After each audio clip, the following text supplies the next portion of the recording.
అందరికీ ఆత్మ ప్రణామాలు. మాతృదేవోభవ, పితృదేవోభవ, ఆచార్య దేవోభవ. మనకు ఇంత చక్కటి జ్ఞానాన్ని అందించిన బ్రహ్మర్షి పితామహ పత్రిజీ గారికి, రమణ మహర్షుల వారికి, మహావతార్ బాబా గారికి, సమస్త గురుమండలానికి, మాత పుత్ర మాతకు విశ్రామం అందరికీ కూడా ఆత్మ నమస్కారాలు. జూమ్ సెషన్ అందించిన రంగనాథ్ సార్ గారికి ఆత్మ నమస్కారాలు. మహావతార్ ఫౌండేషన్ లో 478వ రోజు క్లాస్ అందరికీ స్వాగతం.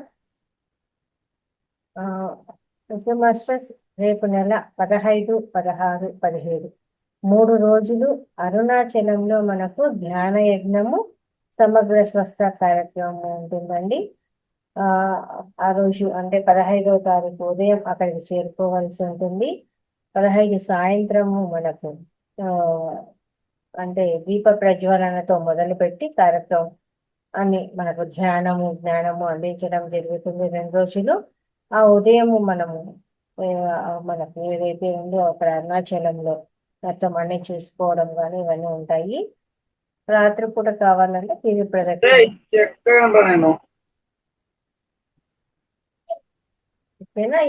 ఇంకా ఇక్కడ ఏంటంటే మనకు ఫ్రీగా వసతి సౌకర్యాలు అయితే ఉన్నాయి.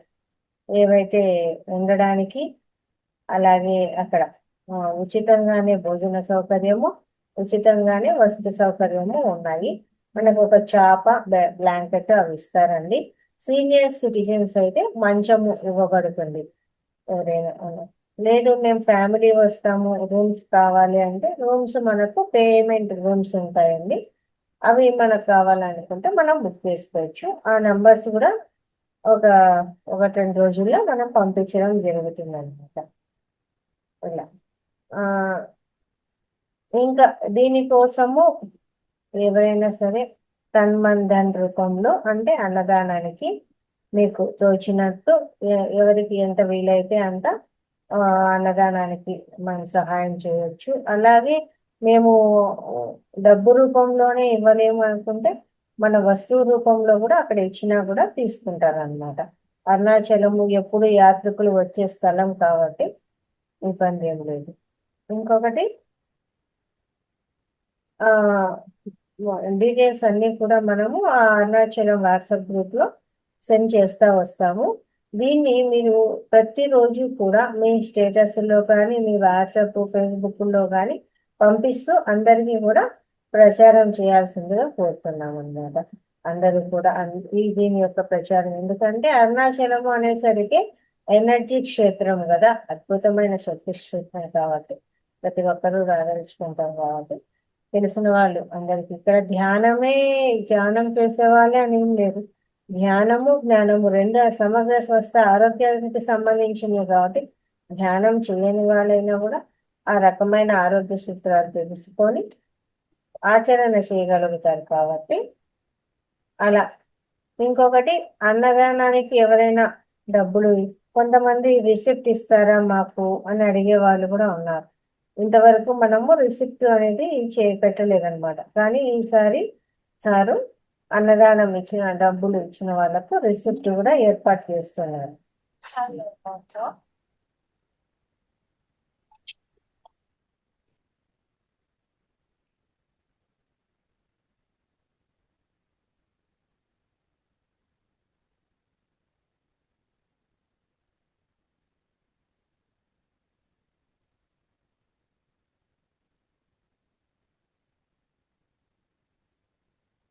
ఓకే, అదే అండి, రిసిప్ట్ అయితే ఇవ్వడం జరుగుతుంది. ఎవరైనా కానీ మాకు రిసిప్ట్ కావాలా అని అడిగిన వాళ్ళు కొంతమంది ఉన్నారనమాట. ఏమో వాళ్ళ యొక్క ఉద్యోగ రీత్యా వాళ్ళకి అది బెనిఫిట్ అవుతుంది అనుకుంటాను, అందుకని అడిగినారు కాబట్టి అది కూడా ఏర్పాటు చేయడం జరుగుతుంది మాస్టర్స్. ఓకే, సార్ రావడానికి ఒక 5 minutes పడుతుంది. ఆ లోపల కాసేపు మనం మెడిటేషన్ చేసుకున్నాము. సార్ రాగానే క్లాస్ మొదలవుతుంది, అంతవరకు మెడిటేషన్ చేద్దాం మాస్టర్స్.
మాస్టర్స్ నెమ్మదిగా రెండు చేతులు విడదీసి రెండు కాళ్ళ మీద పెట్టుకుందాము.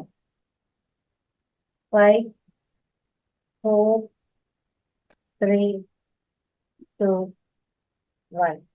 రెండు కళ్ళు తెరుస్తూ రెండు అరచేతులు చూసుకుందాము. ఇంతవరకు జరిగిన ధ్యానాన్ని మనకు అందించిన బ్రహ్మర్షి పితామహ పత్రిజీ గారికి చక్కగా ధన్యవాదాలు, కృతజ్ఞతలు తెలియజేసుకున్నాము. Thank you, thank you, thank you.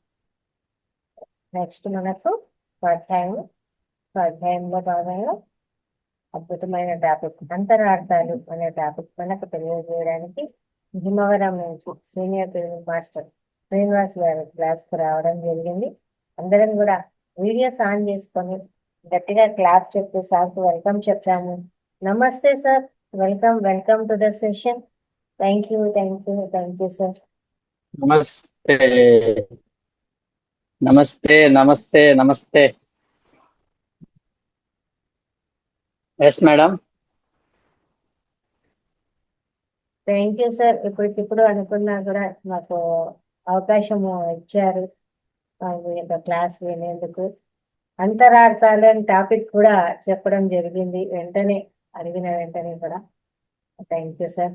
Welcome welcome to the session sir. Thank you very much madam.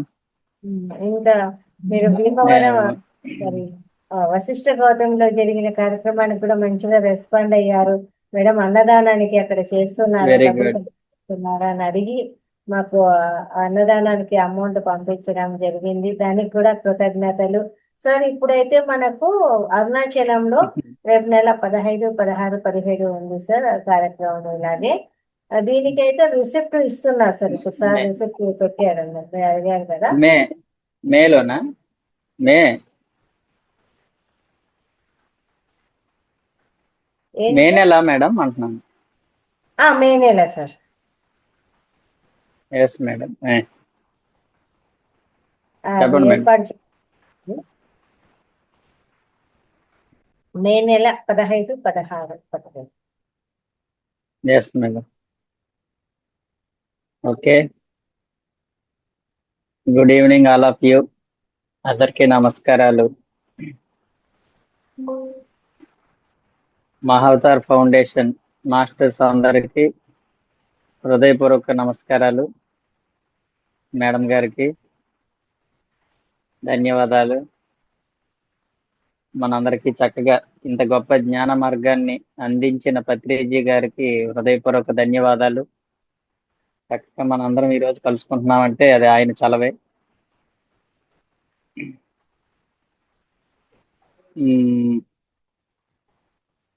Madam గారు అడిగారు క్లాసు. మొన్న ఈ మధ్య పత్రి సార్ యొక్క అంతరార్థాలు కొంచెం విన్నాను. అవి చాలా చాలా బాగున్నాయి. అంతరార్థాలు తెలియాలి మనకి. మనం ఏంటంటే చిన్నప్పటి నుంచి మనం ఆధ్యాత్మికత అంటే కథలు తెలుసు మనకి, కానీ అంతరార్థాలు తెలియదు. రామాయణం కథ తెలుసు మనకి,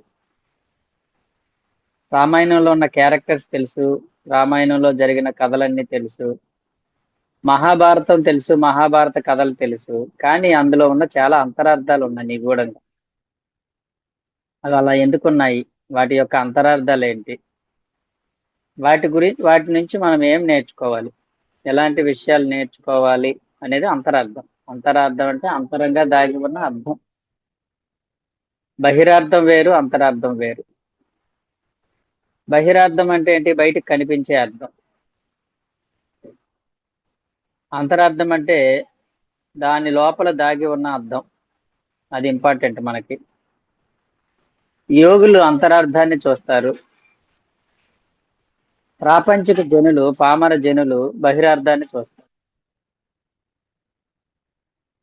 యోగులు బహిరార్థాన్ని చూడరు, అంతరార్థాన్ని చూస్తారు. దాని యొక్క అంతరార్థం తెలుసుకున్నవాడు యోగి. యోగి అంటే జ్ఞాని. జ్ఞానం అంటే ప్రతి విషయంలోని ఉన్న అంతరార్థం తెలుసుకోవటం. ప్రతి దానిలోనే అంతరార్థం ఉంటుంది.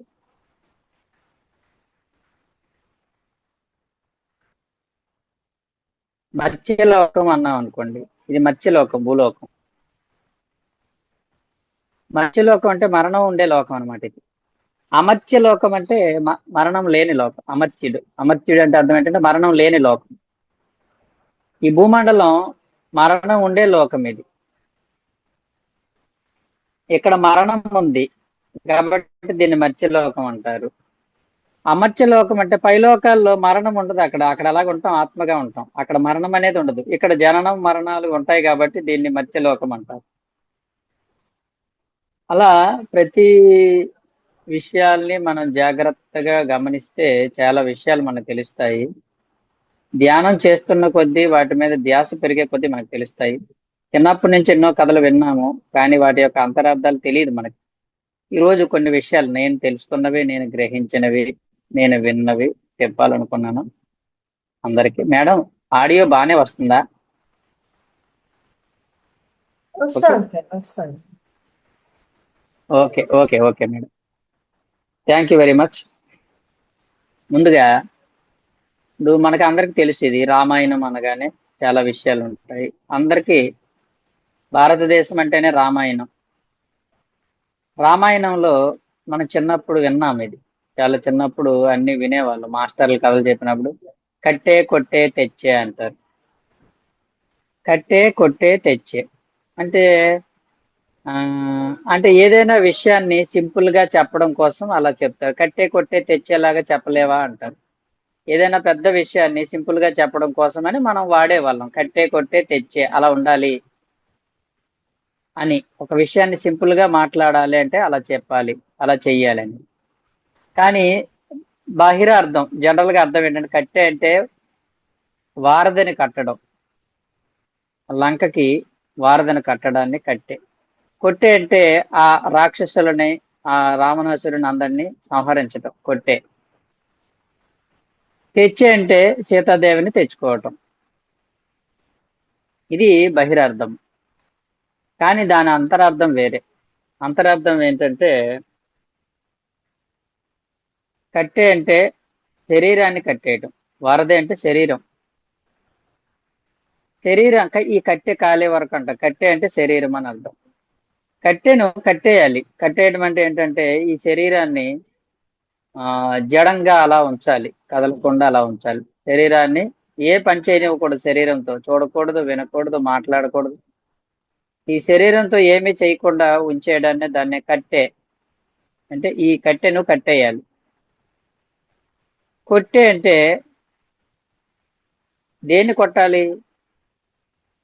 అక్కడ రావణాసురుడు అంటే మనస్సు. మనస్సును కొట్టేయాలి. శరీరాన్ని కట్టేయాలి, మనస్సును కొట్టేయాలి. మనస్సును కొట్టేయడం అంటే ఏంటి? ఆ మనసులోని ఆలోచనలను లేకుండా నిర్వీర్యం చేస్తూ ఉండాలి. ఆలోచనలు వస్తూ ఉంటాయి, ఆలోచనలని కొట్టేయాలి, సంహరించాలి. దానికి ఒక ఆయుధం ఉంది. ఆయుధం పేరే శ్వాస. శ్వాస అనే ఆయుధంతో ఆలోచనలన్నిటినీ కొట్టేస్తూ ఉండాలి. కట్ కట్ కట్ కట్ అంటుంది. కట్ చేయడాన్ని కొట్టేయటం. మనం ఏమంటాం ధ్యానంలో? ఆలోచనలు వస్తే కట్ చేయండి అంటాం. దాన్ని కొట్టే. తెచ్చే అంటే ఏంటి? ఆత్మశక్తిని తెచ్చుకోవటం. సీతాదేవి అంటే శక్తి. సీతాదేవి అంటే శక్తి, ఆత్మశక్తి. కట్టే కొట్టే తెచ్చి. కట్టే అంటే శరీరము, కొట్టే అంటే మనస్సు, తెచ్చే అంటే ఆత్మ యొక్క శక్తి, ఆత్మకు సంబంధించింది అనమాట ఇది. ఆత్మశక్తిని, ఆత్మసిద్ధులను, ఆత్మ జ్ఞానాన్ని తెచ్చుకో అంటే శరీరాన్ని కట్టేసి, అంటే జడంగా కూర్చోబెట్టి, మనసును కొట్టి శ్వాస అనే ఆయుధంతో మనసుని సంహరించి తెచ్చుకో. ఆత్మ యొక్క సంపదను అంతటిని తెచ్చుకో. ఇది కట్టే కొట్టే అంటే. ఈ కట్టే కొట్టే తెచ్చే అన్నది ఏంటంటే ధ్యానానికి సంబంధించిన అంశం. అది శరీరాన్ని కట్టేసి మనసును కొట్టేసి ఆత్మశక్తిని తెచ్చుకోవడాన్ని కట్టే కొట్టే తెచ్చే. అది దాని అంతరార్థం. బహిరార్థం వేరు, అంతరార్థం వేరు అని చెప్పుకున్నాం. కట్టె అంటే శరీరము, కొట్టే అంటే మనస్సు, ఆత్మ తెచ్చే అంటే ఆత్మశక్తిని. కట్టేయాల్సిన దాన్ని శరీరాన్ని కట్టేయాలి, మనసును కొట్టాలి, ఆత్మశక్తిని తెచ్చుకోవాలి. ఇది అంతరార్థం అండి. జనరల్ గా ఈ విషయం ఎవరికి తెలియదు. ఇది పత్రిజీ చెప్పారు ఈ విషయం, కట్టే కొట్టే తెచ్చేది. అలాగే రామాయణం అనగానే అందరికీ తెలిసిన క్యారెక్టర్స్ ఉంటాయి. కుంభకర్ణుడు, రావణాసురుడు, విభీషణుడు, ఆంజనేయుడు, రాముడు. 5 క్యారెక్టర్స్, ఇంపార్టెంట్ క్యారెక్టర్. కుంభకర్ణుడు, రావణాసురుడు, విభీషణుడు, ఆంజనేయుడు, శ్రీరాముడు. కుంభకర్ణుడు అంటే శరీరము, శరీర తత్వానికి ప్రతీక. రావణాసురుడు అంటే మనస్సుకు ప్రతీక. విభీషణుడు అంటే బుద్ధికి ప్రతీక. ఆంజనేయుడు అంటే ఆత్మకు ప్రతీక. శ్రీరాముడు అంటే సర్వాత్మకు ప్రతీక. శరీరము, మనస్సు, బుద్ధి, ఆత్మ, సర్వాత్మ, పరమాత్మ అంటే ఈ 5 క్యారెక్టర్స్ 5. దీన్నే తమోగుణము, రజోగుణము, సాత్విక గుణము, శుద్ధ సాత్వికము, నిర్గుణము. తమో గుణం అంటే శరీరానికి సంబంధించిన నిద్ర, తిండి. అందుకనే కుంభకర్ణుడిని ఏమంటారు? 6 నెలల నిద్ర, 6 నెలల తిండి అంటారు. నేను చిన్నప్పుడు అనుకున్నాను, 6 నెలల నిద్ర ఏంటి, 6 నెలల తిండి అంటే అలా ఎవరైనా ఉంటారా అనుకున్నాం. కానీ దాని అర్థం ఏంటంటే జీవితంలో తిండికి నిద్రకే ప్రాముఖ్యత ఉంటే దాన్ని తమో గుణము అంటారు. కుంభకర్ణుడు లాంటి జీవితం తమో గుణము అంటే శరీరానికి ప్రతి, అంటే శరీరం యొక్క కోరికలే తప్ప ఇంకేం అక్కర్లేదు. రావణాసురుడు లాంటి మనస్సు రజోగుణం. రావణాసురుడు అంటే రజోగుణం, రజోగుణం అంటే రావణాసురుడు. ఎప్పుడు కోరికలతో అన్నీ నాకే కావాలి అనుకోవటం, అందరి దగ్గర ఉన్నది లాక్కోవడం, నాది నాది నాది అనే భావంతో జీవించటం. రావణాసురుడికి 10 తలలు ఉన్నాయండి. 10 తలలు అంటే అర్థం ఏంటంటే అంటే 10 విధాలుగా ఆలోచిస్తాడు. ఏక మనస్కుడుగా ఉండడు.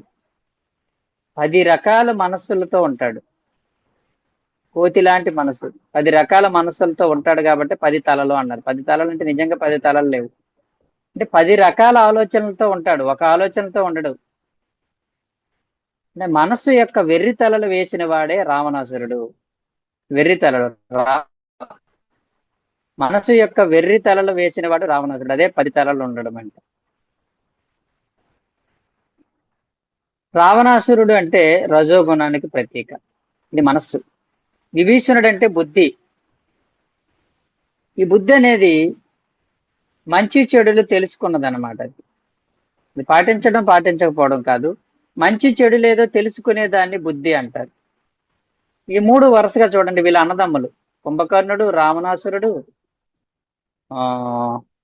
విభీషణుడు, వీళ్ళు 3 అన్నదమ్ములే.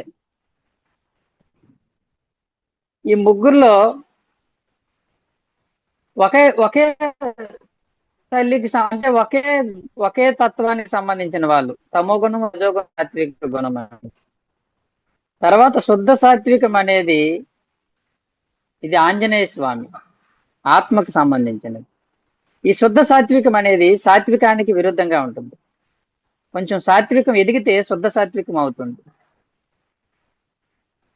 సాత్వికం అనేది దోషము, గుణదోషం. అది అంటే కూడని మంచి చేయటము, మంచి చెయ్యబోనటము, ఇతరులకు నేనేదో మేలు చేస్తాను అనుకోవటము, ఇదంతా సాత్విక గుణదోషం. ఇది రజోగుణము, ఇది తమో గుణము. ఈ 3 ఒక జాతికి చెందినవి. తర్వాత 4వది శుద్ధ సాత్వికం అంటే ఆంజనేయ స్వామి. ఆంజనేయ స్వామి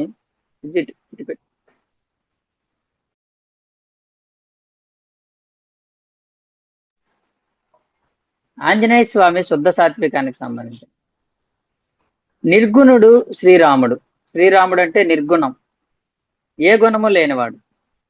ఈ నిర్గుణంలో ఉన్నవాడే పరమాత్ముడు. అందుకనే ఈ 4 వేళ్ళు ఒకవైపు ఉంటాయి, 5వ వేలు ఒకవైపు ఉంటుంది. ఈ శుద్ధ సాత్వికుడు నిర్గుణాన్ని చేరుకోవడానికి ప్రయత్నం చేస్తుంటాడు. అంటే ఆంజనేయ స్వామి ఎప్పుడు కూడా శ్రీరాముడు గురించే కలలుగంటూ ఉంటాడు. రామ రామ రామ రామ అంటుంటాడు. ఎవరు? ఆంజనేయుడు. అంటే ఈ శుద్ధ సాత్వికము దేనికోసం ఎగబాగుతూ ఉంటుంది? నిర్గుణం కోసం ఎగబాగుతూ ఉంటుంది. శుద్ధ సాత్వికం అంతా కూడా నిర్గుణం వైపు ప్రయాణం చేయడానికి అరులు చాస్తుంది. ఆంజనేయుడు ఎప్పుడు రామ రామ రామ అంటాడంటే నిర్గుణం అంటే గుణాతీతుడు కావడం కోసం ప్రయత్నం చేస్తూ ఉంటుంది. ఇవి 5 గుణాలకు సంబంధించినవి క్యారెక్టర్స్. కాబట్టి ఆంజనేయ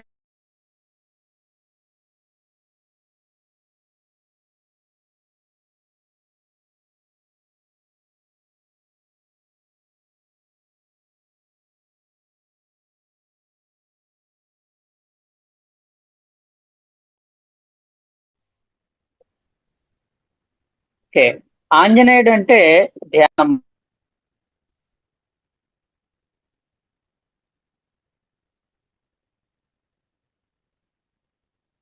మ్యూట్లోకి వెళ్ళారు సార్. ఈ ఐదింటిని ఓకే.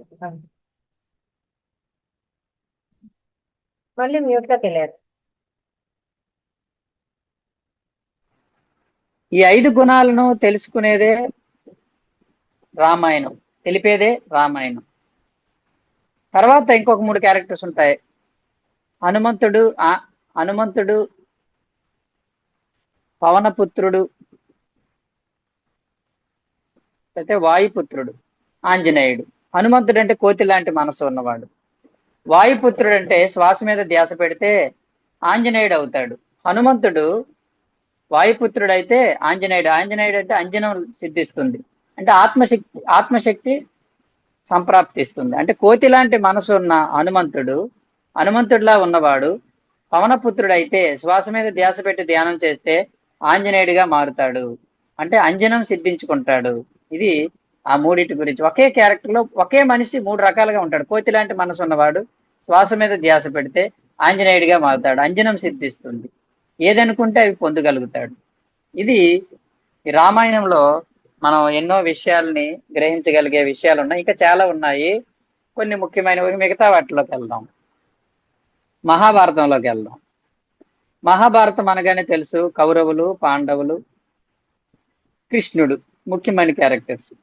కౌరవులు 100 మంది ఉంటారు, పాండవులు 5గురు ఉంటారు, కృష్ణుడు ఒకడే.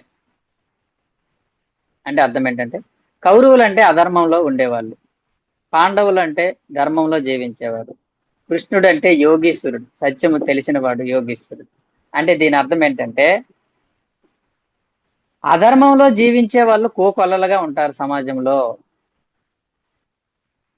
ధర్మంలో జీవించే వాళ్ళు వేళ్ల మీద లెక్క పెట్టవచ్చు. 5 అంటే వేళ్ల మీద లెక్క పెట్టవచ్చు. కానీ సత్యం తెలిసిన యోగీశ్వరుడు ఎక్కడో ఒకడు ఉంటాడు. ఇది 100:5:1 ఫార్ములా. అంటే దీని అర్థం ఏంటంటే, అధర్మంలో జీవించే వాళ్ళు కొల్లలు, అందరూ ఒకరిని చూసి ఒకరు, ఆ కరువులందరూ ఒకలాగే ఉంటారు. అందరూ ఒకరిని చూసి ఒకరు ఇదే కరెక్ట్, ఇదే కరెక్ట్, వీడే కరెక్ట్ అన్నట్టు ఆ విధంగానే జీవించేవాళ్ళు. కానీ ధర్మంగా జీవించే వాళ్ళు చాలా రేర్ గా ఉంటారు, వేళ్ల మీద లెక్క పెట్టచ్చు. ఉంటారు, ధర్మంగా జీవించే వాళ్ళు సమాజంలో ఉంటారు, కానీ రేర్ గా ఉంటారు, వేళ్ల మీద లెక్క. కానీ సత్యం తెలిసిన యోగీశ్వరుడు ఎక్కడో ఒక్కడుంటాడు, కృష్ణుడు లాంటి వాడు, దాని అర్థం. అదొకటి. మహాభారతం నుంచి ఇంకొకటి ఏం తెలుసుకోవచ్చు అంటే, ఆ ధర్మంలో నువ్వు జీవించాలనుకున్నప్పుడు నీకు ఎన్నో కష్టాలు వస్తాయి, చాలా ట్రబుల్స్ వస్తాయి నీకు. కానీ చివరికి విజయం సాధిస్తావు నువ్వు. పాండవులు ధర్మంగా జీవించారు, ఎన్నో కష్టాలు అనుభవించారు, కానీ చివరికి విజయాన్ని పొందారు. అధర్మంలో జీవించే వాళ్ళు ఎన్నో సుఖాలు పొందుతూ ఉంటారు, ఎన్నో ఆనందాలు పొందుతున్నారు, మేము విజయం పొందామని విర్రవీగుతూ ఉంటారు, కానీ చివరికి అపజయం పాలవుతారు. ఇది దాని అర్థం. అంటే మనం కూడా ధర్మంలో జీవించాలనుకున్నప్పుడు కష్టాలు ఎదురవుతుంటాయి, అవమానాలు ఎదురవుతూ ఉంటాయి, నష్టాలు ఎదురవుతూ ఉంటాయి. ఎన్ని కష్టాలు పడ్డారు పాండవులు, ఎన్ని నష్టాలు అనుభవించారు, ఎన్ని అవమానాలు అనుభవించారు, అవి ఉన్నాయి. అవి ఉంటేనే ధర్మంలో ఉన్నవాడికి అవి ఉంటాయి. శకుని అడుగుతాడు దుర్యోధనుడు, మామయ్య మనం ఎంత ఈజీగా, అంత బలవంతులైన పాండవుల్ని మనం అంత ఈజీగా ప్రతి చోట ఓడించగలుగుతున్నాం ఎలా మామయ్య అని అంటాడు. ఓహే, ధర్మంలో జీవించాలనుకున్న వాడిని ఓడించడం చాలా ఈజీరా అన్నాడు ఆయన. నీ బలంతో నువ్వు ఓడించట్లేదు, వాళ్ళు ధర్మానికి కట్టుబడి ఉన్నారు కాబట్టి నువ్వు గెలుస్తున్నావు అంతే, నిజానికి నువ్వేం గెలవట్లేదు, అది నీ సత్తా కాదు నాయన అన్నాడు శకునికి తెలుసా నిన్ను. బాగా బులిసిపోయి అంటాడు, దుర్యోధనుడు, మామయ్య మనం ఎంత ఈజీగా గెలిచేస్తున్నాం, వాళ్ళు అంత పరాక్రములను అంటారే, అంత ఎలాగా ప్రతి చోట మనమే గెలుస్తున్నామా అంటే అప్పుడు చెప్తాడు, అది మన గెలుపు కాదురా, అది వాళ్ళ ధర్మంలో జీవించాలనుకునే వాళ్ళ మీద, వాళ్ళ ధర్మంలో జీవిస్తున్నారు కాబట్టి మనం ఈజీ అవుతుంది గెలవటం. అయితే కృష్ణుడు ఉన్నాడే, వాడు లేకపోతే మనం ఇంకా గెలిచేద్దాం, వాడు ఉండడం వల్లే మనం ముందుకు వెళ్ళలేకపోతున్నాం అంటాడు. నేనే పెద్ద ఆ మాయగాడిని అంటే, నాకంటే మాయగాడు అక్కడ ఉన్నాడు కాబట్టి మనం ఏం చేయలేకపోతున్నాం. అంటే ఇంకొక విషయం ఇక్కడ అర్థం చేసుకోవచ్చు, ఎక్కడైతే ధర్మం ఉంటుందో, ఎవరైతే ధర్మంలో జీవిస్తారో వాళ్ళ వైపు భగవంతుడు ఉంటాడు. భగవంతుడు ఎవరితో ఉంటాడు? ధర్మంతో ఎవరైతే జీవిస్తారో వాళ్ళ వైపు భగవంతుడు ఉంటాడు. కృష్ణుడు ఇద్దరికి బంధువే, కౌరవులకి పాండవులకి. కానీ కృష్ణుడు పాండవుల వైపు ఉన్నాడు. అంటే ఏంటి? పాండవులకి ప్రత్యేకమైన ఇష్టం కాదు, పాండవుల వైపు ధర్మం ఉంది. ఎక్కడ ధర్మం ఉంటుందో అక్కడ భగవంతుడు ఉంటాడు. కాబట్టి మనం ధర్మం వైపు మనం జీవిస్తే భగవంతుడు మనతో ఉంటాడు అని చెప్పడం. భగవంతుడు మనతో ఉన్నప్పుడు మనకి విజయాలే ఉంటాయి. పాండవులకి విజయం ఎవరి వల్ల దక్కింది? కృష్ణుడి వల్ల దక్కింది. అంటే దాని అర్థం ఏంటంటే, భగవంతుడు ధర్మం వైపు నిలబడతాడు, ధర్మాన్ని రక్షించడం కోసమే భగవంతుడు ఉన్నాడు అన్నది మనం తెలుసుకోవాలి. ఇలా మహాభారతంలో చాలా క్యారెక్టర్స్ ఉంటాయి. ధృతరాష్ట్రుడు అంటే రాజ్యకాంక్ష కలిగిన వాడు. ధృతం అంటే విపరీతమైన కోరిక, రాష్ట్రం అంటే రాజ్యం మీద విపరీతమైన కోరిక కలిగిన వాడు. ఆ విపరీతమైన కోరిక కలిగిన వాడు పుత్రుల పట్ల, రాజ్యం పట్ల అందుడై ఉంటాడు. అందుడై ఉంటాడంటే చూడలేడు దేన్ని. ఆ పుత్ర ప్రేమ, ఆ రాజ్యం పట్ల కాంక్ష వల్ల అందుడిగా జీవిస్తాడు. అందుడిగా జీవించడం అంటే అక్కడ అర్థం ఏంటంటే, దేన్ని చూడలేడు. మిగతాది పాండవుల యొక్క అవమానాలను కానీ, పాండవుల యొక్క కష్టాలను కానీ, సొంత తమ్ముడు కొడుకు అయినా కూడా, అన్నయ్య కొడుకు అయినా కూడా ఏమి అది ధ్యాస పెట్టలేకపోయాడు. ఎవరు? ధృతరాష్ట్రుడు. నా కొడుకులు బాగుంటే చాలు, నాకు రాజ్యం కావాలనే కాంక్ష. అంటే కాంక్ష అనేది, రాజ్యం పట్ల, పుత్రుల పట్ల కాంక్ష అనేది, వెర్రి వ్యామోహం అనేది నిన్ను గుడ్డివాడిని చేస్తుంది అని చెప్పటం. అది ధృతరాష్ట్రుడు అంటే.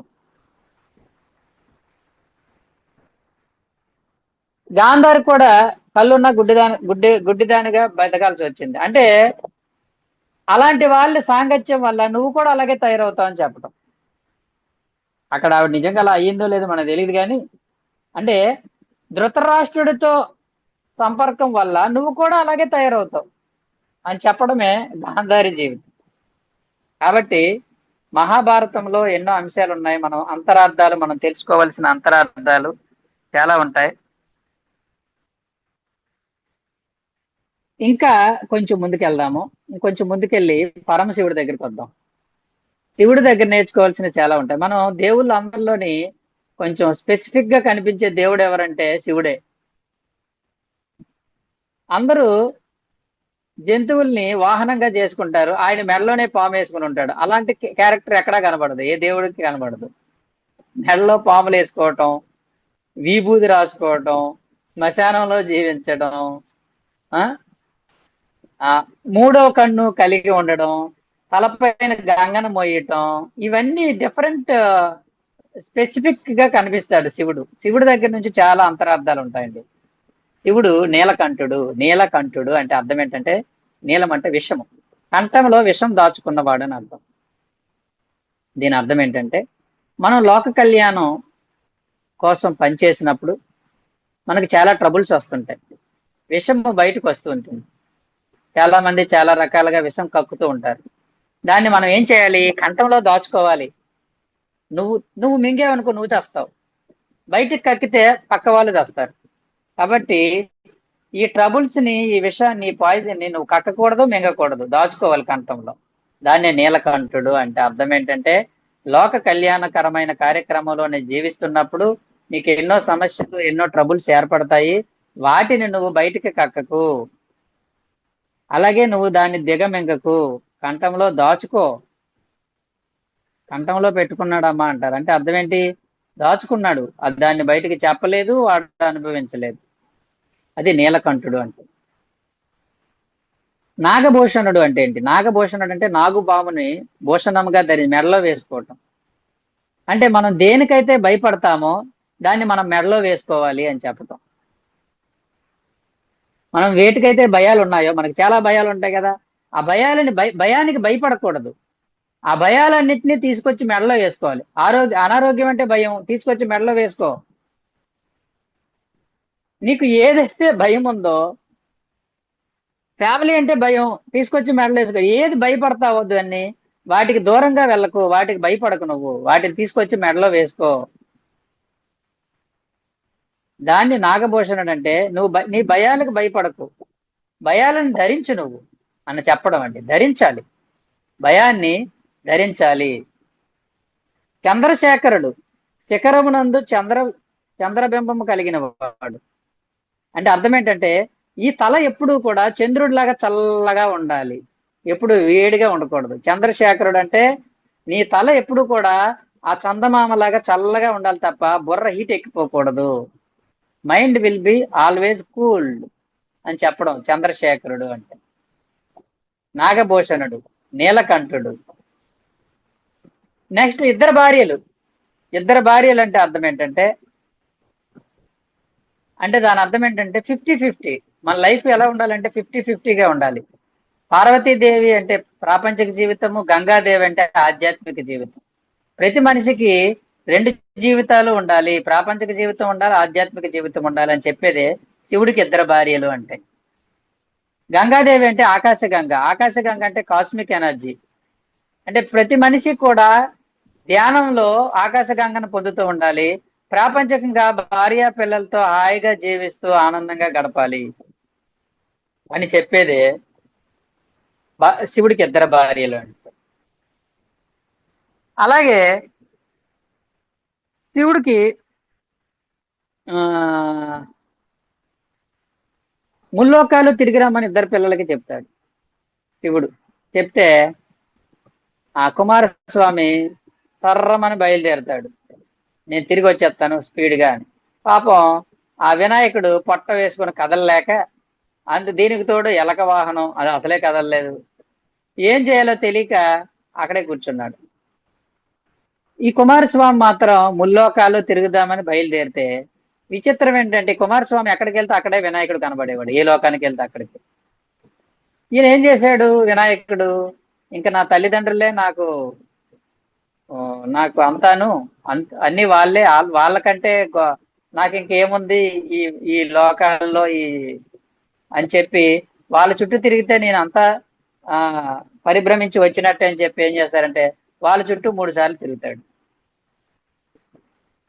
అప్పుడు కుమారస్వామి అపజయం పాలవుతాడు, వినాయకుడు జయం పొందాడు. ఎవరైతే విజయం సాధిస్తారో వాళ్ళకే ఈ రాజ్యం అంటాడు. దాని అర్థం ఏంటంటే, నువ్వు ప్రాపంచికంగా ఎన్ని పరుగులు పెట్టినా, ఎన్ని వెంపర్లాడినా, ఎంత పరుగులు తీసినా చివరికి అపజయం పాలవుతాయి నాయన, నువ్వేం పొందాల్సింది పొందలేవు. నువ్వు ప్రాపంచంగా ఎంత తిరిగినా, ఎన్ని పరుగులు తీసినా నువ్వేమి పొందలేవు, అపజయమే. వినాయకుడు శివుడు చుట్టూ పార్వతి చుట్టూ తిరిగాడు అంటే అర్థం ఏంటంటే, శివుడు పార్వతి అంటే ధ్యానం. వినాయకుడు ధ్యానం చుట్టూ తిరిగాడు, ప్రపంచంలో తిరగల, ప్రపంచంలో వెంపర్లాడలేదు, ప్రపంచం వైపు పరుగులు తీయలేదు. ఆయన దేని చుట్టూ తిరిగాడు? ధ్యానం చుట్టూ తిరిగాడు, విజయాన్ని పొందాడు.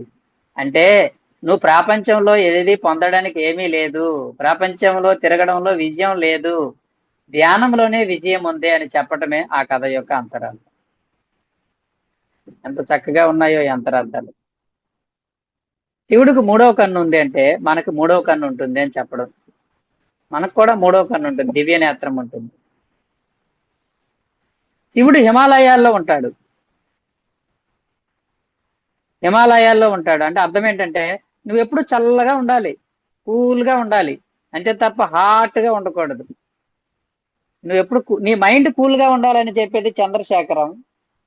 నువ్వు ఎప్పుడు కూల్గా ఉండాలి, ఎప్పుడు నో హర్రీ నో వర్రీ చెప్పాం మనం ఇదివరకు. నో హర్రీ, తొందర, నో వర్రీ. దేనికి బాధ ఉండకూడదు.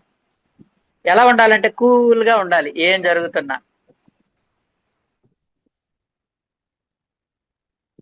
జరుగుతున్నా కూల్గా ఉండడమే అని చెప్పేదే శివుడు హిమాలయాల్లో ఉంటాడని చెప్పడం. కాబట్టి ఇంకా పరమశివుడి గురించి మనం ఎన్నో విషయాలు, ఆయన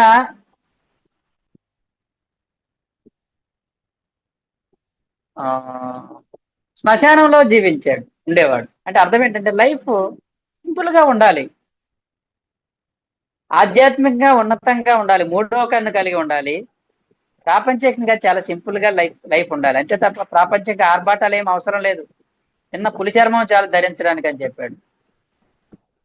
రాసుకోవడానికి బూడిద చాలు. అంటే వెరీ సింపుల్ లివింగ్.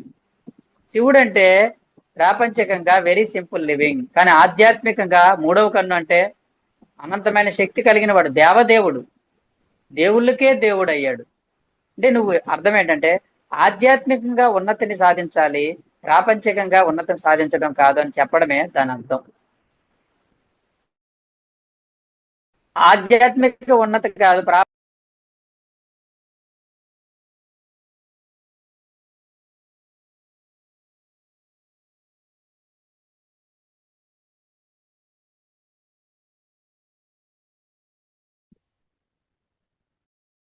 దీన్నే ఏమంటారంటే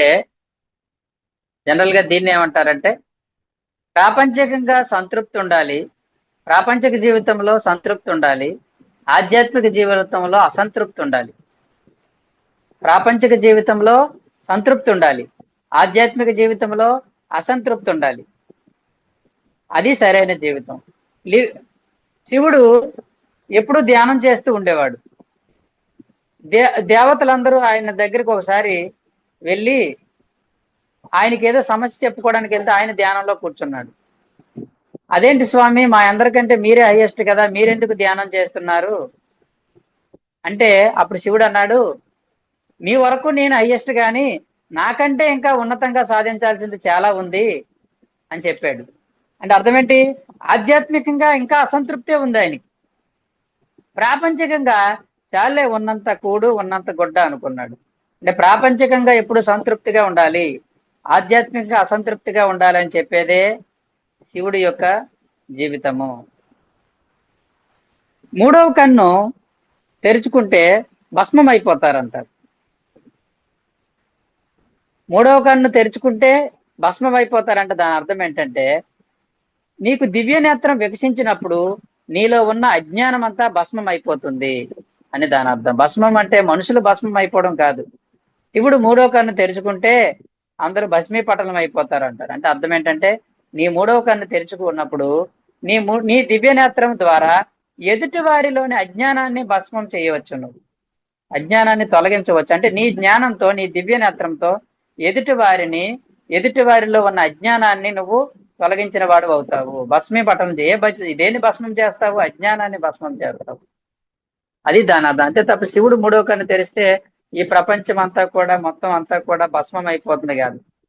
అది దాని అర్థం. ఇలా మనం రామాయణంలో నుంచి ఎన్నో ఎన్నో ఎన్నో మంచి మంచి అంతరార్థాలు మనం తీసుకోవచ్చు, చాలా ఉంటాయి అందులో.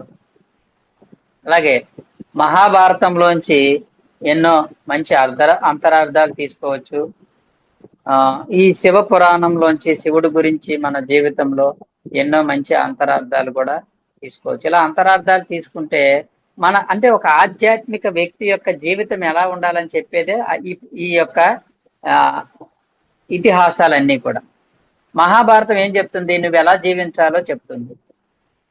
ఒక ఆధ్యాత్మిక వ్యక్తి యొక్క జీవితం ఎలా ఉంటుందో చెప్పేదే మహాభారతం. ఒక ఆధ్యాత్మిక జీవి యొక్క జీవితం ఎలా ఉంటుందో చెప్పేది రామాయణం. రామాయణంలో హైయెస్ట్ ఎవడంటే రాముడు.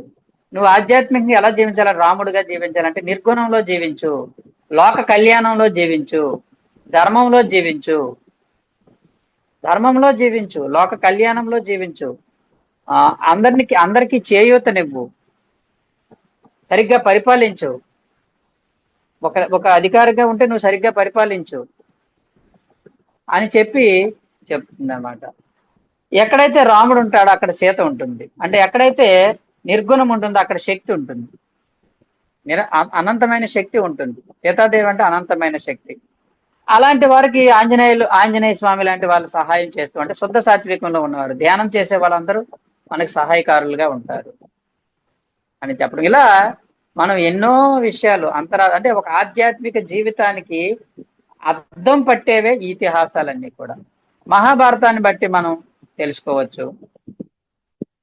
కృష్ణుణ్ణి పాండవులు కోరుకున్నారంటే ఈ ధర్మంలో జీవించే వాళ్ళందరూ సత్యాన్ని తెలుసుకున్న యోగీశ్వరుని కోరుకుంటారు, మాకు కావాలి. మనందరం కూడా పత్రిసారిని ఎందుకు కోరుకున్నాం?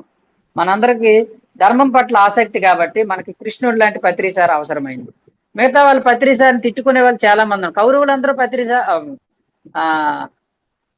కృష్ణుడిని తిట్టేవాళ్ళే. కౌరవులు తిట్టడం ఏంటి, బంధించారు కృష్ణుడిని కౌరవులు అంటే యోగీశ్వరుల్ని కొడతారు, తిడతారు, బంధిస్తారు, శాపనార్థాలు పెడతారు. ఎన్నో గాంధారి శాపనార్థం పెట్టింది. అంటే అర్థం ఏంటంటే ఈ అధర్మంలో జీవించే వాళ్ళు ఈ యోగీశ్వరుల్ని అర్థం చేసుకోలేరు. చేసుకోలేక వాళ్ళని వీళ్ళే మాకు శత్రువు అనుకుంటారు, వీడే మాకు ఆటంకం అనుకుంటారు, వీళ్ళ వల్లే ప్రపంచం చెడిపోతుంది అనుకుంటారు. అనుకొని వాళ్ళ నాశనాన్ని కోరుతారనమాట. ఈ అధర్మంలో ఉన్న వాళ్ళందరూ యోగీశ్వరులు నాశనం అయిపోతే, వీళ్ళు చచ్చిపోతే బాగుండు, వీళ్ళు ఉండకూడదు, వీళ్ళే అంతా అనుకుంటారు. కానీ పాండవులు లాంటి ధర్మాత్మలకి వాళ్ళు దేవుళ్ళలాగా కనిపిస్తారు. వాళ్ళు ఎల్లకాలం మాతో ఉండాలి అని కోరుకుంటారు అనమాట. కాబట్టి ఇలా ఒక ఆధ్యాత్మిక జీవితం ఎలా ఉండాలో మనం చిన్నప్పటి నుంచి స్టోరీలు తెలుసుకున్నాము. స్టోరీల నుంచి కాకుండా వాటి యొక్క అంతరార్థాల ద్వారా ఆధ్యాత్మిక జీవితం యొక్క పరిస్థితులు ఎలా ఉంటాయో మనం తెలుసుకోవాలి. శివుడు నుంచి మనం మొత్తం ఆధ్యాత్మికత అంతా శివుడిలోనే ఉంది. మీరు శివుడి దగ్గర ఏదైనా గంగాదేవి తల మీద ఉందంటే అర్థం ఏంటంటే ఆకాశగంగా ఈ తలమైన బ్రహ్మానందరంలోంచి మనలోకి వస్తుందని దాని అర్థం. అర్ధనారీశ్వరుడు శివుడు అంటే అర్థం ఏంటంటే ప్రతి ఒక్క ఆత్మలోని స్త్రీతత్వము పురుషతత్వం ఉందని తెలియజెప్పేదే అర్ధనారీశ్వర తత్వం. మనలోని పురుషతత్వం ఉంటుంది, ప్రతి పురుషుల్లోని స్త్రీతత్వం ఉంటుంది, ప్రతి స్త్రీలోని పురుషతత్వం ఉంటుంది. రెండు తత్వాలు కలిసి ఉంటాయని చెప్పడమే అర్ధనారీశ్వరము. ఇలా శివుడు నాట్యం చేస్తూ ఉంటాడు, ఆనంద పారవశ్యం. అంటే ధ్యానం చేసినప్పుడు జీవితంలో ఆటలు పాటలు డ్యాన్సులే ఉంటాయి తప్ప ఏడుపు ఎక్కడ ఉండదు, ఆనంద తాండవం ఉంటుంది. జీవితంలో ఎప్పుడు ఆనంద తాండవం ఉంటుందంటే ఎక్కడైతే ధ్యానం ఉంటుందో అక్కడ ఆనంద తాండవం ఉంటుంది. కాబట్టి ఇలా చాలా చాలా విషయాలు మనం తెలుసుకోవచ్చు. అలాగే రామాయణంలో దశరథుడికి 3 భార్యలు. దశరథుడు అంటే దశరథాలు అంటే 10 ఇంద్రియాలు, 5 బహిరేంద్రియాలు, 5 కర్మేంద్రియాలు. ఈ 10 ఇంద్రియాలు కలిగిన ఆత్మకు 3 భార్యలు ఉంటారు, కౌసల్య, సుమిత్ర, కైకేయి. అంటే అర్థం ఏంటంటే ఆత్మకు 3టితో సావాసం ఉంటుంది అని అర్థం. ఈ ఆత్మకు శరీరంలో దశరథుడికి 3 భార్యలు అంటే అర్థం ఏంటంటే ఆత్మ అనేది ఈ శరీరాన్ని ధరించినప్పుడు దశరథాలు అంటే 10 రథాలతో, అంటే 10 రథాలు అంటే 5 జ్ఞానేంద్రియాలు, 5 కర్మేంద్రియాలు, 5 జ్ఞానేంద్రియాలు, 5 కర్మేంద్రియాలు. ఈ 5 కర్మేంద్రియాలు, 10 దశ రథాలతో కూడినటువంటి శరీరాన్ని ధరించినప్పుడు 3 భార్యలతో సావాసం ఉంటుంది అంటే అర్థం ఏంటంటే 3 భార్యలు అంటే కౌసల్య, సుమిత్ర, కైకేయి. కైకేయి అంటే కాయముతో ఏకము, శరీరమే కైకేయి. సుమిత్ర అంటే మంచి మిత్రత్వము, మనస్సు అనేది మంచి మిత్రత్వాన్ని కోరుకుంటుంది, మనస్సే సుమిత్ర. కౌసల్య అంటే అర్థం అంటే కుశలము కోరుకునేది బుద్ధి. అంటే శరీరము, మనస్సు, బుద్ధి 3టితో సావాసం చేయాల్సి ఉంటుంది. ఎవరు? ఈ 10 రథాలతో కూడిన ఆత్మ పదార్థము ఈ 3తో సావాసం చేయాల్సి ఉంటుంది. మన అందరం కూడా శరీరంతో సావాసం ఉంది, మనకి మనసుతో సావాసం ఉంది, బుద్ధితో సావాసం. ఈ 3 భార్యలు మనకి. ఎవరు? ఈ ఆత్మకి 3 భార్యలు, శరీరము, మనస్సు, బుద్ధి. శరీరాన్ని చూసుకోవాలి, శరీరాన్ని బాగు చేసుకోవాలి, మనసును చూసుకోవాలి, మనసును బాగు చేసుకోవాలి, బుద్ధిని చూసుకోవాలి, బుద్ధిని బాగు చేసుకోవాలి. వాళ్ళు ముగ్గురితో సావాసం చేస్తుంటే సంసారం చేసేవారే దశరథుడు. దశరథుడికి ముగ్గురు భార్యలు. అది దాని అర్థము. అలా మనం ఏది చూసుకున్నా ప్రతి అంశంలో నుంచి మనకి జాగ్రత్తగా ఆలోచిస్తే ఎన్నో అంతరార్థాలు బయటకు వస్తాయి. వాటిని మనం పట్టి పట్టి తీయాలి. పట్టి పట్టి తీసినప్పుడు మనకు చక్కగా ఆధ్యాత్మికత బాగా వస్తుంది. కథలు విన్నప్పుడు కథలు విన్నాము. ఇప్పుడు కథల్లోంచి బయటకు వచ్చేసాం, సత్యంలోకి వచ్చాము. సత్యంలోకి వచ్చినప్పుడు ఇక కథలు కాదు, ఆ కథల్లో ఉన్న అంతరార్థాలు ఏంటో తెలుసుకోవడం ఇప్పుడు మన డ్యూటీ. ఇప్పుడు ఇక కథలు కాదు, మన కథలు చిన్నప్పటి నుంచి వెంటనే ఉన్న అయిపోయింది. కథలు నీ కథలు ఇంకా నా దగ్గర నడవంటారు కదా, కథలు అయిపోయింది. మనం ఇప్పుడు కథల నుంచి ఎందులోకి వచ్చేయాలి? సత్యంలోకి వచ్చేయాలి. సత్యంలోకి వచ్చి ఆ కథల్లో ఉన్న అంతరార్థాలు ఏవో తెలుసుకునే ప్రయత్నం మనం చేసినప్పుడు చాలా చాలా విషయాలు తెలుసుకుంటాం. అప్పుడు మనకు ఓహో, శివుడు అంత సింపుల్ గా జీవించాడు, అంత దేవదేవుడు, మనకేం నష్టం? ఊరికే లేనిపోనివన్నీ కోరుతాం. నాకు అది బాగలేదు, ఇది బాగలేదు అంటాం, అది లేదు, ఇది లేదంటాం. ఆయన ఆ శ్మశానంలో ఉండే హాయిగా ధ్యానం చేశాడు. మనం ఏసీ రూమ్ లో కూర్చొని ధ్యానం చేయడానికే మనకు ఏడుపుతున్నాం. మనం ఏమీ లేదు ఆయనకి. కాబట్టి మనం కూడా వాళ్ళని చూసి అవన్నీ నేర్చుకోవాలి. అంటే ఆధ్యాత్మికంగా హయ్యెస్ట్ పాసిబుల్ గా ఉండాలి, ప్రాపంచంగా యాజ్ సింపుల్ యాజ్ పాసిబుల్ గా ఉండాలి. ఎంత వీలైతే అంత సింపుల్ గా ఉండాలి, ఆధ్యాత్మిక హయ్యెస్ట్ పాసిబుల్ గా ఉండాలి. ఎంత పాసిబుల్ అయితే అంత సాధించే ప్రయత్నం చేయాలి. కాబట్టి ఈరోజు అంతరార్థాలు చాలా ఉన్నాయి ఇంకా, కానీ ఇప్పుడు టైం లేదు. ఇంకోసారి మళ్ళీ నేను గుర్తు చేసుకొని ఇంకో కొన్ని చెప్తాను. మనకు తెలియని అంతరార్థాలు చాలా చాలా ఉన్నాయి, అవన్నిటి గురించి ఇంకోసారి తెలుసుకుందాము. మరి ఈరోజు ఈ అవకాశం ఇచ్చినందుకు మేడం గారికి ధన్యవాదాలు. మరి ఆ, ఇతిహాసాలు, పురాణాల్లోంచి ప్రతి క్యారెక్టర్ నుంచి కూడా మనం నేర్చుకోవాల్సిన సత్యాలు చాలా ఉంటాయి. వాటన్నిటిని మనం నేర్చుకుందాం. ప్రతి క్యారెక్టర్ మనకి చిన్నప్పుడు ఎందుకు కథలు చెప్పారు? చిన్నప్పుడు ఎందుకు చెప్పారంటే ఆ కథల్లో ఉన్న ఏదో తత్వం ముందు మనం నేర్చుకోవాల్సింది కాబట్టి చెప్పారు. రామనాసురుడిని ఎందుకు చూపించారు విలన్ గా? వాడు అలా అలా ఉండకూడదురా నువ్వు అని చెప్పడం. కుంభకర్ణుడు ఎప్పుడు తిని పడుకుంటాడురా, నువ్వు అలా ఉండకూడదురా. విభీషణుడు కూడా మంచి చెడులు తెలిసినా మంచికి సపోర్ట్ చేయలేకపోయాడు రా, నువ్వు కూడా అలా ఉండకూడదురా. ఆంజనేయ స్వామి లాగా ఉండాలిరా నువ్వు, రాముడిలాగా తయారవ్వ. అందుకే ఆంజనేయుడు, రాముడు అని పేర్లు పెడతారు. ఎవరికి రామనాసురుడు, కుంభకర్ణుడు అని ఎవరికి పేరు పెట్టరు, ఎందుకంటే ఏ పిల్లలు అలా తయారవ్వకూడదని. కాబట్టి సీతాదేవి అని పేరు పెడతారు. శూర్పణఖ అని ఎవరికి పేరు పెట్టరు, శూర్పణఖ అని పేరు పెడితే ఇంకా అంతే సంగతులు. కాబట్టి దుర్యోధనుడు అని ఎవరికి పేరు పెట్టరు, అందరికీ అర్జున, భీమ ఏ పేరు పెడతారు, అయితే కృష్ణ అని పేరు పెడతాడు. దుర్యోధనుడని, ధృతరాష్ట్రుడని, దుశ్శాసనుడని ఎవరికి పేరు పెట్టరు. ఎందుకంటే మన పిల్లలు అలా ఉండకూడదు. చిన్నప్పటి నుంచి ఆ కథలు మనకు అలా చెప్పబడి అలా జీవించకూడదు, ఇలా జీవించాలని చెప్పటం. Thank you very much. Thank you one and all. Yes madam. Thank you. Lalitha madam ఉన్నారా లైన్ లో? ఉన్నారు సార్. అద్భుతంగా ఉంది ఈరోజు కాన్సెప్ట్, అంతరార్థాలు. సార్ ఇక్కడ మరణం ఉండే వాళ్ళను ఏమంటారు సార్? అది మధ్యలోకమా? మరణం ఉండే లోకము మత్య లోకం. మత్య రా కింద తావత్తు యావత్తు, మత్య. మత్య అమర్త్య. అమర్త్య అంటే మరణం లేని లోకము. మత్యలోకాన్ని మృత్యులోకం అంటారు.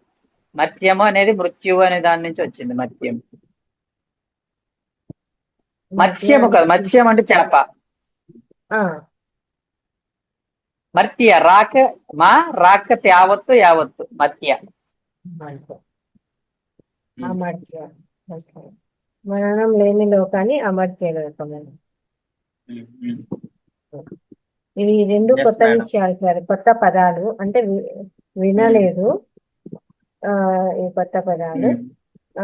వాటి అర్థాలు కూడా అట్లే. కట్టే కొట్టే తెచ్చే అనే దానికి అర్థాలు, అంతరార్థాలు. అర్థం వేరే, మీరు చెప్పినది అర్థము మన పెద్దవాళ్ళు చెప్తుంటారు. కట్టే కొట్టే తెచ్చేది అన్నట్టు రామాయణాన్ని చెప్తున్నారు అంటారు. కానీ అందులో కూడా కట్టే ఏంటి, కొట్టే ఏంటి అనేది అంతరార్థము. అలాగే కుంభకర్ణుడు, రామాయణంలో ప్రతి క్యారెక్టర్ కు వాటి యొక్క అర్థము ఏంటి అనేది, అలాగే శ్రీకృష్ణ పరమాత్మ వాళ్ళతో అంటే పాండవుల గురించి, కౌరవుల గురించి, పాండవులు అంటే ఏంటి, కౌరవులు అంటే ఏంటి, కృష్ణ పరమాత్ముడు అంటే ఏంటి, శకుని అంటే ఏంటి, దుర్యోధన, ప్రతి ఒక్క క్యారెక్టర్ గురించి ఇక్కడ. అలాగే ధృతరాష్ట్రుడు అంటే ఏంటి, ధృతరము అంటే రాజ్యము, వాటి అర్థము, వాటి రాజ్యం మీద కాంక్ష ఉండేవారు. సారీ సారీ రాజ్యం సారీ ధృతం అంటే మేడం సార్. ధృతం అంటే విపరీతమైన కాంక్ష, రాష్ట్రం అంటే రాజ్యం. నేను అట్నే చెడు ఓకే, చెప్పాను. సరే సార్. ధృతరాష్ట్రం అంటే రాజ్యము, ధృతం అంటే కోరిక, ధృతరాష్ట్రం అంటే రాజ్యం పట్ల విపరీతమైన కోరిక. Okay oh, okay okay. Okay sir. ధృతము అంటే కోరిక, రాష్ట్రము అంటే రాజ్యం. ఉమ్. విపరీతం రాజ్యం పట్ల కాంక్ష ఎక్కువగా ఉండడం. ఆ, ఆస్తుల పట్ల, సంపదల పట్ల. శివుని గురించి చాలా అద్భుతంగా ఉంది సార్. అలాగే శివ పరమాత్మని, ఈ శివుని గురించిన ఈ విశేషాలు ఆ మన శివరాత్రి కార్యక్రమంలో కూడా తెలుసుకోవడం జరిగింది, కానీ ఈ మిగిలిన వాటి అంతరార్థాలు తెలుసుకోలేదు. అప్పుడు శివరాత్రి యొక్క అంతరార్థం పత్రిజీ గారి కాన్సెప్ట్ లో మొత్తము ఇవన్నీ వచ్చాయి. శివుని గురించి చెప్పడం జరిగింది అనమాట. గంగాదేవి అంటే ఏంటి, పార్వతీదేవి అంటే ఏంటి, ఆ గంగా అంటే ఆకాశ గంగా, శ్వాస మీద ఈ ప్రాపంచికాన్ని పట్టుకొని ముక్కు మూసుకొని శ్వాస మీద ధ్యాస పెడితే ఇలా ఆకాశ గంగా మన లోపలికి వస్తుంది బ్రహ్మరంధ్రం ద్వారా. ఈ ఈ ఆత్మ పరమాత్మ శుద్ధి అవుతుంది. ఇవి ఇక్కడ తెలుసుకోవడం జరిగింది సార్. ఇప్పుడు ఇంకా విషయం అట్లే దశరథుల వారి గురించి కూడా చాలా అద్భుతంగా, దశరథుడు అంటే ఏంటి, 10 ఇంద్రియాలు, వాళ్ళు కూడా ముగ్గురు భార్యలు అంటే ఏంటి అనేది ఇది కూడా తెలుసుకోవడం జరిగింది. చాలా విషయాలు, అంతరార్థాలు చాలా బాగుంది సార్. ఎంత ఇవన్నీ కూడా నిజంగా తెలుసుకోవాల్సిన విషయాలే. మామూలుగా మనం ఏదో కథ రూపంగా కానీ జరిగింది అన్న రామాయణం పురాణాలు తెలుసుకుంటూ ఉంటాం, కానీ వాటి యొక్క అంతరార్థం అయితే తెలియదు. అవన్నీ కూడా మాకు చాలా అద్భుతంగా వివరించారు. Thank you very much sir. ఇంకా ఉంది అన్నారు, ఇంకా నెక్స్ట్ సెషన్ ఉంటే ఈ అంతరార్థాలే కంటిన్యూ చేద్దాం సార్. తెలుసుకోవాల్సింది ఎంతో ఉంది ఇంకా మనం. అంటే అంతరార్థం తెలుసుకొని వాటి గురించి చెప్పుకుంటా పోతే పిల్లలకు కూడా ఇంకా అద్భుతంగా ఉంటుంది. మేము కూడా తెలుసుకుంటాము, ఇంకొకరికి చెప్పినా కూడా మామూలు మీరు అన్నట్టు మామూలు అర్థంతో కాకుండా అంతరార్థంతో తెలుసుకుంటేనే అదే కదా సార్ ఫోర్త్ ఐ.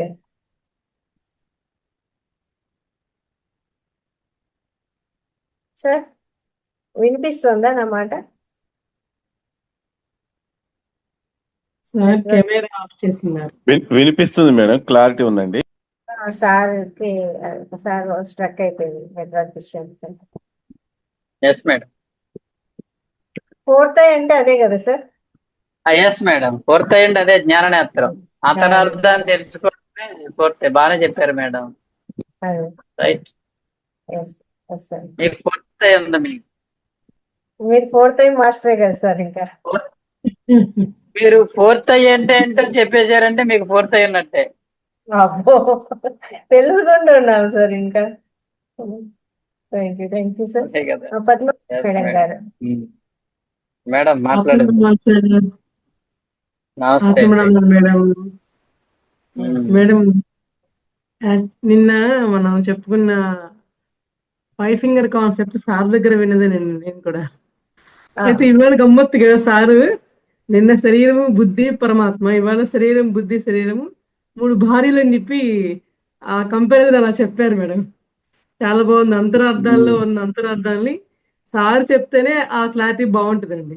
మనం తెలుస్తాయి, చాలా మంది వింటూ ఉంటాం, బుక్స్ లో చదువుతుంటాం, కానీ సార్ చెప్పే క్లారిటీ వల్ల, చెప్పే విధానం వల్ల ఇంకా మనకి మైండ్ లో వెళ్ళిపోతుంది అనమాట.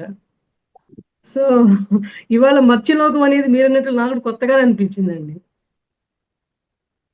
సార్. అదొక్కసారి మళ్ళీ స్పెల్లింగ్ చెప్తారండి? మత్స్యలోకం అన్నారు, మత్స్యలోకం అంటే చేపలు అన్నారు. ఇందాక మెసేజ్ పెట్టారు ఒకసారి, ఎవరో మెసేజ్ పెట్టారు చూడండి. మత్స్య అంటే ఎలా రాయాలన్నది పెట్టారు మెసేజ్. అది నేను రాశాను. రాకు తావత్తు యావత్తు అది రాశాను. ఇంకోటి ఏదో చెప్పారు కదా అని అడుగుతున్నాను. ఓకే, కట్టే కొట్టే తెచ్చేలాగా ఈ రోజు మీ క్లాస్ అద్భుతం. అంతే అంతే. Yes madam, thank you. Thank you sir. Thank you sir. Thank you madam. Yes thank you. Yes madam. Venkata Prasad గారు సార్ మాట్లాడండి sir. Thank you madam. Sir చాలా నమస్తే. నమస్తే. బ్రహ్మాండంగా ఉన్నది సార్. నమస్తే సార్. ఈ అంతరార్థాలు, నమస్తే అండి. అందుకే మహాభారతాన్ని రామాయణాన్ని 4 వేదాలతోని ఎందుకు పోల్చారో ఇప్పుడు మీరు ఈ అంతరార్థాలు చెప్పిన తర్వాత ఈ 5వ వేదం అని అనొచ్చని ఇప్పుడు నిజమనిపిస్తున్నది సార్. చాలా బ్రహ్మాండంగా చెప్పారు సార్ అంతరార్థాలు.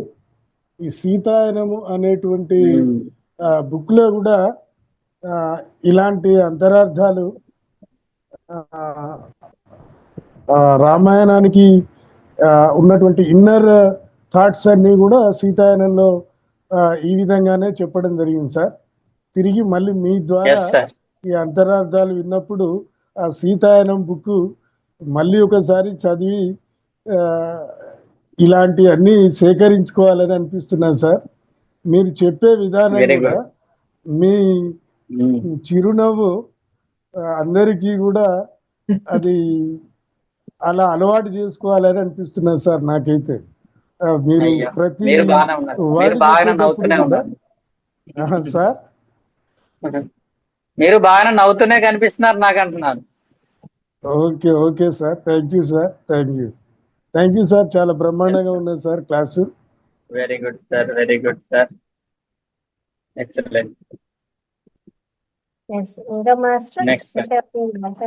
ఉదయ భాస్కర్ గారు అన్మ్యూట్ చేసుకోండి. క్లాస్ బాగుంది మేడం. సార్ నమస్తే. నమస్తే నమస్తే. చెప్పండి సార్. మీ దగ్గర ఏమైనా కొంచెం అంతరార్థాలు ఉంటే చెప్పండి, నేను కష్టపడతాను. మీరు చెప్పిన అంత అర్థాలు మాకు చాలా బాగున్నాయి.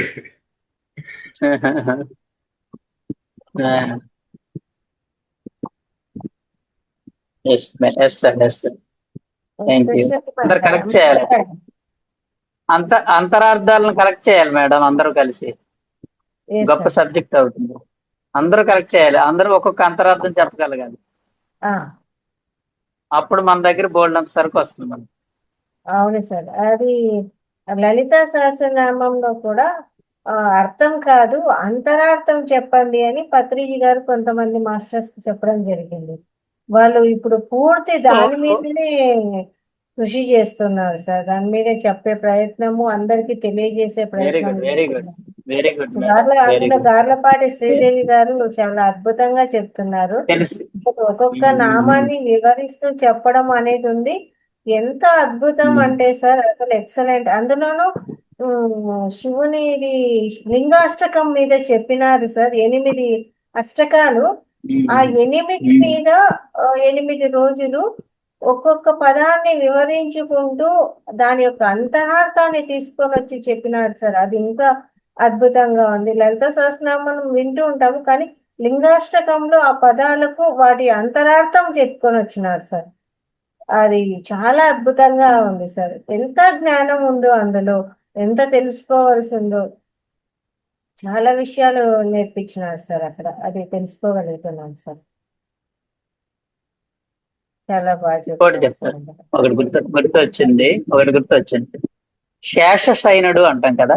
శేషం అంటే పాము, సైనుడు అంటే పాము మీద పవలించేవాడు. ఎలా పడుకుంటాడు చెప్పండి? చాలా రిలాక్స్ గా పడుకుంటాడు కదా. అవును. శేష సైనుడు అంటే అర్థం ఏంటంటే సెల్ఫ్ రియలైజ్డ్ సోల్, అంటే తనను తాను తెలుసుకున్నవాడు అని. తనను తాను తెలుసుకున్న ఆత్మ. ఒక వ్యక్తి తన తాను తెలుసుకున్న తర్వాత వాడి పొజిషన్ ఎలా ఉంటుందంటే శేషశయనుడి లాగా దర్జాగా పడుకుంటాడు అనమాట. అంటే తన గురించి తాను తెలియనంతసేపు గందరగోళంగా, కంగారుగా, ఆతృతగా ఉంటాడు. తన గురించి తాను తెలిసిపోయిన తర్వాత, అంటే సెల్ఫ్ రియలైజేషన్ వచ్చిన తర్వాత, అంటే తను ఏంటో తనకు తెలిసిపోయిన తర్వాత వాడు ఏమవుతాడంటే శేషశయనుడు అవుతాడు. అంటే దర్జాగా పడుకుంటాడు. బుద్ధుడు చూడండి, బుద్ధుడి పోస్చర్ కూడా. బుద్ధుడు ఇంట్లోంచి బయటకు రాకముందు ఆయనకి అంత ఆతృతే ఉండేది. ఆయనకి ఏమీ దర్జా లేదు. ఆయనకి ఎన్లైటన్మెంట్ అయిన తర్వాత దర్జా వచ్చేది. హాయిగా రిలాక్స్ గా పవలించాడు. అంటే అర్థం ఏంటి? మన గురించి మనకు తెలిసిపోయిన తర్వాత శేషం అంటే పాము. పాము కాలానికి సూచిక. అంటే పాము మీద పడుకున్నాడు అంటే అర్థం ఏంటంటే కాలాన్ని జయించిన వాడు. అంటే వాడికి జరిగిపోయిన కాలం గురించి కానీ భవిష్యత్తు కాలం గురించి బెంగ లేదు, జరిగిపోయిన దాని గురించి ఆ ఆ బాధ లేదు. అంటే కాలం అనే దానిని జయించిన వాడు, కాలాతీతుడిగా జీవించిన వాడే, కాలాతీతంగా ఉన్న సత్యాన్ని అర్థం చేసుకున్న వాడే సెల్ఫ్ రియలైజ్డ్ సోల్ని శేషశయనుడు అంటాం. అది పాము మీద పాము పడగ కింద పడుకోవటం అంటే అర్థం ఏంటంటే అంత భయంకరమైనటువంటి ఆ పడగను కూడా చక్కగా కల్పముగా చేసుకుని పడుకున్నాడు అనమాట. అంటే ఎలాంటి కష్టాలు ఉన్నా చాలా రిలాక్స్ గా ఉంటాడు. ఎందుకని? తన గురించి తాను తెలుసుకున్నాడు. నేను ఆత్మని, నాకు చావు లేదు, నాకు చావే లేనప్పుడు ఇంకేంటి కష్టం నాకు అని చెప్పి అర్థమైంది అనమాట వాడికి. అది శేషశయనుడు అంటే. అది కూడా విన్నాను నేను సార్ దగ్గర. అంటే ఇంత వినలేదు. సెల్ఫ్ రియలైజ్డ్ సోల్ అన్నది. ఎస్ మేడం, బాగుంది. అవును సార్, నిజమే కదా సార్. కలెక్ట్ చేద్దాం. పాముని చూస్తేనే భయపడిపోతా అన్ని ఉంటాం. కలెక్ట్ చేద్దాం. అట్లాంటిది ఆ పాము మీదే పడుకున్నాడండి, ఇంకా భయం ఏముంది? దానే ఒక బెడ్ లాగా అంతే చేసేసుకొని కదా. పడుకున్నాడు అంటే ఇంకా దిగులే లేదు అసలు. అది చాలా ఒకడు correct. పాము మీద పడుకున్నాడు, ఒకడు పాముని మెడల, ఒకడు పాము మీద వేసుకున్నారు, పడుకున్నాడు, ఒకడు పాముని మెడలో వేసుకున్నాడు. సామాన్యంగానే చేసుకున్నారు. అంటే భయాన్ని పూర్తిగా అంటే అర్థం ఏంటంటే మన కంట్రోల్లో పెట్టేసుకోవడం. అది భయానికి భయపడకూడదు, భయాన్ని మెడలో ఏవైతే భయపడతావో అవన్నీ మెడలో వేసుకోమని చెప్పి స్వీకరించు, ధరించు, వాటిని ధరించు. అలాగే విషయం గురించి కూడా చెప్పారు Yes, సార్. ma'am. విషయాన్ని కూడా కంఠంలోనే పెట్టుకున్నారు, లోపలికి పెట్టలేదు, బయటికి. అంటే మనకి ఏం కష్టం వచ్చినా కానీ దాన్ని ఇక్కడే పెట్టుకోవాలి. మింగితే మనం పోతాము, బయటకు ఎక్కితే ఇంకోళ్ళ మీద పడుతుంది. ఎస్పెషల్లీ స్పిరిచువల్ పాత్ లో ఉన్నవారి గురించి. స్పిరిచువల్ పాత్ లో ఉన్నప్పుడు గోల్డెన్ ట్రబుల్స్ వస్తాయి, గోల్డెన్ అవమానాలు వస్తాయి, ట్రబుల్స్ వస్తాయి. ఇంట్లో ఖాళీగా కూర్చున్న వాడికి ట్రబుల్స్ ఏముంటాయి మేడం? పనిలో ఉన్నవాడికి ట్రబుల్స్ వస్తాయి. ఆ ట్రబుల్స్ ని మనం ఏం చేయాలి? వాటిని మనం వాటిని బాధగా ఫీల్ అవ్వకూడదు, అలాగని చెప్పి బయట వాళ్ళకి కక్కకూడదు, కంప్లైంటింగ్ చేయకూడదు, అలాగే అందరికి చెప్పకూడదు, లేదంటే మనం వాటిని స్వీకరించకూడదు. అలా ఉంటాయి అంతే, వాటిని కంఠంలో పెట్టుకోవాలని. Yes madam.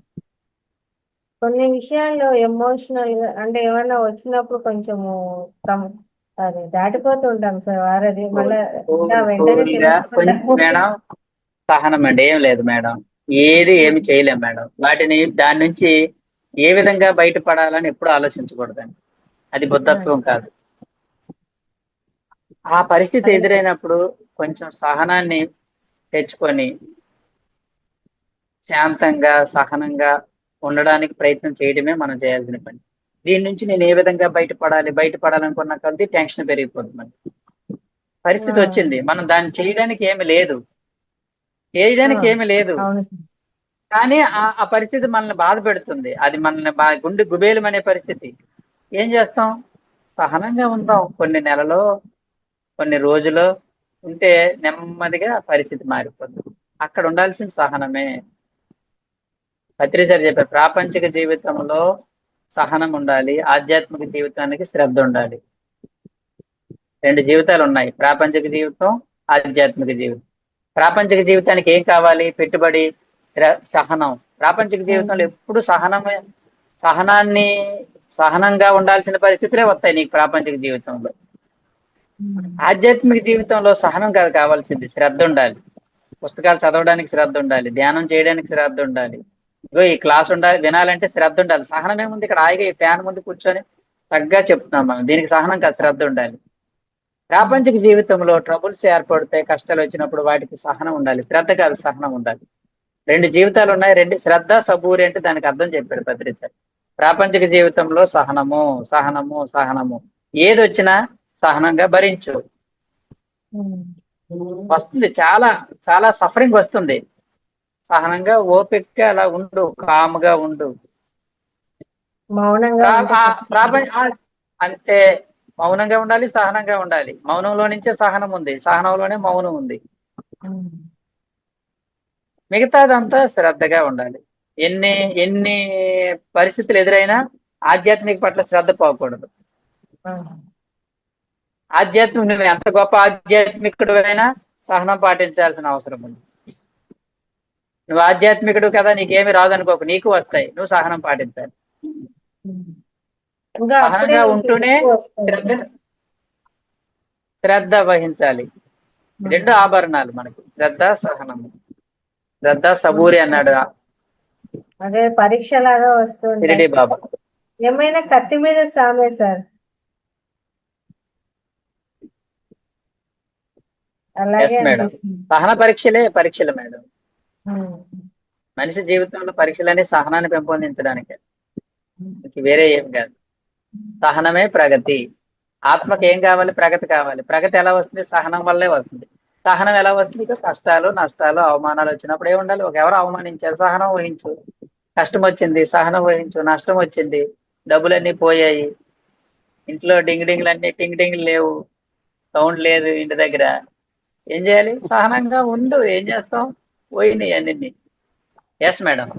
ఓకే, ఇప్పుడు మీరు సహనం వహించాలి. అటు నుంచి వాళ్ళు పిలుస్తున్నారు మిమ్మల్ని. అన్ని అన్ని ఫాలో అవ్వాలి కదా సార్. ఎస్ మాస్టర్స్, ఇంకా ఎవరైనా మాట్లాడే వాళ్ళు ఉన్నారా? దయచేసి హ్యాండ్ రైజ్ చేయండి. వీడియోస్ ఆన్ చేసుకోండి ప్లీజ్.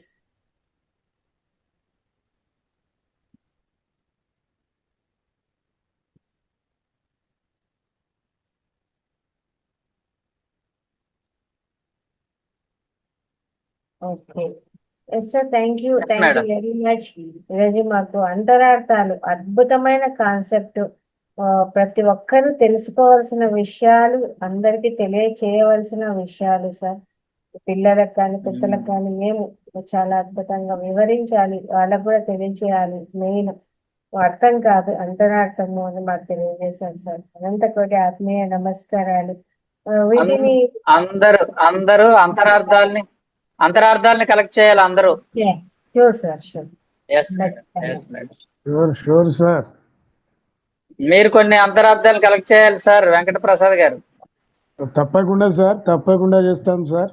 ఇప్పుడే Yes, sir. చెప్పాను కదా సార్, మిమ్మల్ని చూసిన తర్వాత ఇన్స్పైర్ అయ్యాము. తప్పకుండా వెరీ గుడ్. ప్రతి చదివేటువంటి బుక్లే అంతరార్థాలకు ఇక అదే పని స్టార్ట్ చేద్దాం వెరీ సార్. గుడ్. దాన్ని మీరు చెప్పాలి. అది ఎఫెక్టివ్ తప్పకుండా టీచింగ్ సార్. అవుతుంది. తప్పకుండా sir. Yes sir. Yes sir. Yes. Thank you. Thank you sir. అద్భుతమైన అవకాశాన్ని ఇచ్చారు మాకు ఇవన్నీ తెలుసుకునేదానికి. అనంతకోటి ఆత్మీయ నమస్కారాలు తెలియజేస్తున్నాను సార్. ఆ మనం ఇంకా ఇంకా మేము నేర్చుకొని వస్తాము సార్. ఇంకా వీటిని కూడా కొన్ని క్లాసుల్లో తీసుకోవాల్సిందిగా కోరుతున్నాను. అలాగే అలాగే తప్పకుండా. మీరు ఖాళీ ఉన్నప్పుడు పిలవండి, నేను ఖాళీ ఉన్నప్పుడు వస్తాను అంతే. Thank you. Okay sir, okay sir, thank you sir. Yes madam. Masters sir గట్టిగా ధన్యవాదాలు, కృతజ్ఞతలు తెలియజేద్దాం అందరం కూడా. Thank you very much. Masters కాసేపు మెడిటేషన్ చేసుకొని సెషన్ క్లోజ్ చేద్దాము. అందరూ కూడా ఒక గ్లాస్ మంచినీళ్ళు తీసుకొని, ఒక గ్లాస్ మంచినీళ్ళు పక్కన పెట్టుకొని స్థిర సుఖ ఆసనంలో కూర్చొని చక్కగా వేలలో వేలు వేసుకుందాము. మంచినీళ్ళు తాగండి, కొంచెం ఒక నిమిషం రిలాక్స్. మంచినీళ్ళు తాగితే ధ్యానం చేసుకుందాం.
మాస్టర్స్ నెమ్మదిగా రెండు చేతులు విడదీసి రెండు కళ్ళ మీద పెట్టుకుందాము.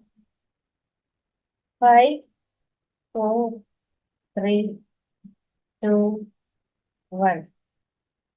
రెండు కళ్ళు తెరుస్తూ రెండు అరగీతలు చూసుకున్నాము. ఇంతవరకు జరిగిన ధ్యానాన్ని మనకు అందించిన బ్రహ్మశ్రీ పితామహ పత్రిజీ గారికి చక్కగా ధన్యవాదాలు, కృతజ్ఞతలు తెలియజేద్దామండి.